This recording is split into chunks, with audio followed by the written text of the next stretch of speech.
What is going on, everyone? Jason here, and today we're talking about the big boy, the very posh iPhone 12 Pro Max. This phone was made available to the general public on November 13th, and I've been using it as my primary phone for the past week now, testing out what it's like from a day-to-day perspective, and seeing if the new features, particularly in the camera, are something to write home about. And man, I've got some thoughts. So today I want to go over how my experience has been using this device 1 week later, in case you're thinking about picking one up for yourself, to really help answer the question, is the iPhone 12 Pro Max worth it? Now before we jump into this review, if you're new here, I'm basically the guy who tests out the newest and most popular tech out there before you buy them to make sure that you're informed and don't make any purchasing mistakes. That said, would really appreciate it if you give this video a thumbs up, it really helps me out. And of course, if you want to stay up to date with all the coolest tech devices and toys, make sure to subscribe to the channel so you don't miss out on anything. Okay, the first thing we need to talk about here is the size because there's just no getting around it. The iPhone 12 Pro Max is a massive phone. It currently is the new record holder as the largest iPhone ever made, and you immediately feel its presence once you get it into your hands. Now, if you're coming from something like the XS Max or the 11 Pro Max, dimensionally it's not going to be that much bigger, but with Apple's new industrial design with its flat edge around the body, plus the additional weight, the 12 Pro Max feels significantly more substantial in the hand. Now, despite the potentially jarring size, there's really no way to describe this phone other than using the word luxurious. I mean, Apple always goes the extra mile when it comes to build quality, and the 12 Pro Max is no exception. The beautiful stainless steel frame not only looks incredible with its sharp flat design, it also feels a lot more premium in the hand.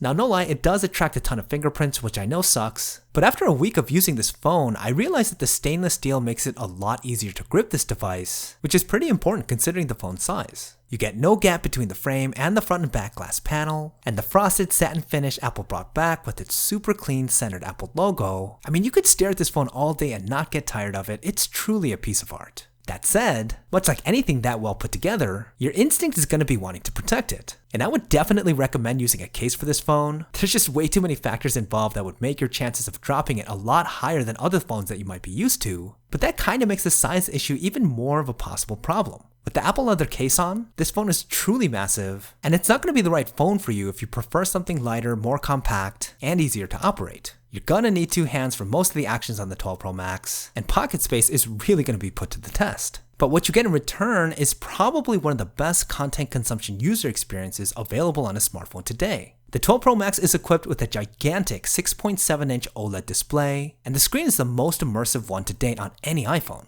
The bezel is slightly smaller than last year, and it kind of gives off the illusion that the notch is smaller when it's really not. But you get a plethora of screen real estate here, and if you're a power user, it's pretty fantastic. Reading text is super easy to do, consuming HD video content is so nice, especially with the super loud stereo speakers, and this is probably my favorite phone to play mobile games with. Having a phone this size definitely makes it easier to do a lot more of the things you used to use a computer for, especially considering just how capable the iPhone 12 Pro Max really is. The powerful A14 Bionic processor cuts through even the most challenging tasks with ease. You get no stutter or lag whatsoever when navigating around apps. And another bonus with having the largest size is having access to the largest battery. And battery life on this phone is pretty phenomenal. You could easily get through a full day of heavy usage with battery to spare, much like last year's 11 Pro Max. Now it's strange, after a week of seeing how great the user experience is, it kinda also brought this inescapable feeling of disappointment. And what I mean by that is that I don't feel like the form factor of the 12 Pro Max is leveraged for all it could be. There's still no real split screen multitasking ability even with this huge display, no Apple Pencil accessory integration, really no difference at all. It's literally just a blown up iOS experience. And the more you use this phone, the more you feel like it's kind of a wasted opportunity. Now by far to me, the biggest disappointment is the lack of a ProMotion display. Now I get it, high refresh rate displays can cause performance issues, particularly with battery life, but if there is an iPhone in Apple's 2020 lineup where I feel as though it'd make the most sense, it's this one.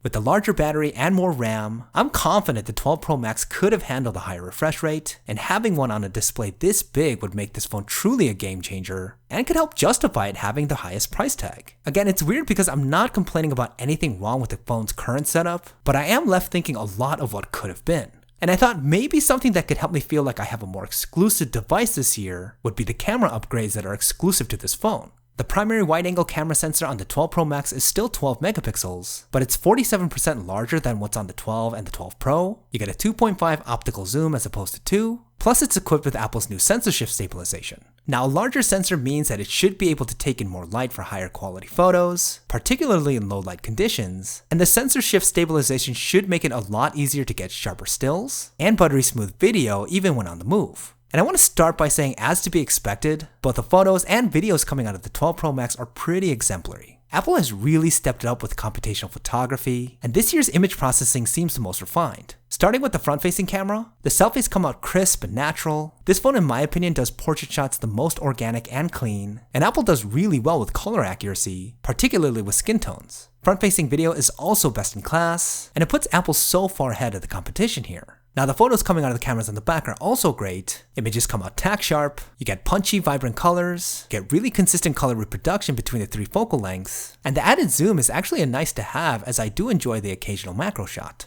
When it comes to video with the rear camera, again, Apple is in a class of its own.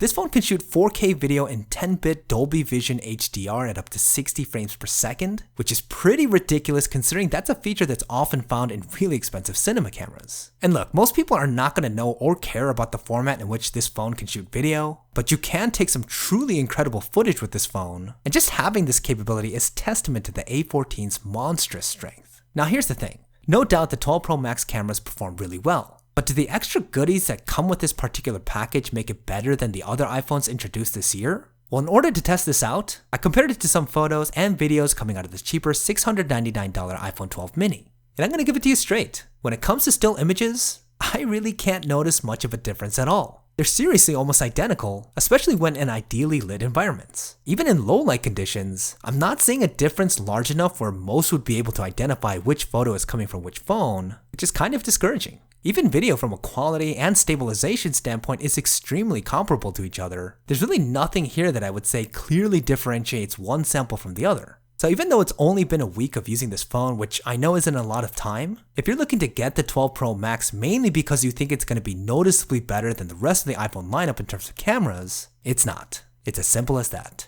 Now again, that's not to say that it's a bad phone. In fact, I would likely put the iPhone 12 Pro Max as having the best set of cameras on any smartphone right now. But it does beg the question of whether or not the phone is worth it in comparison to the other, cheaper models that are available, and in many ways just as capable. And the short answer to that question is going to be no. It's not going to be worth it for most people, and I don't think it's much of a shocker as to why. It has a large, cumbersome form factor, the quote-unquote exclusive features really don't make that much of a difference at all, and it's the most expensive. Now, the small group of folks for whom I would say it is worth it for are the true power users. If you're a content creator or someone who legit doesn't even use a computer anymore and relies solely on their smartphone, the 12 Pro Max gives you one of the most pleasing and powerful mobile computing experiences available today. And even though in many ways it's just a bigger iPhone 12, for some, that's going to be enough to make it worth it.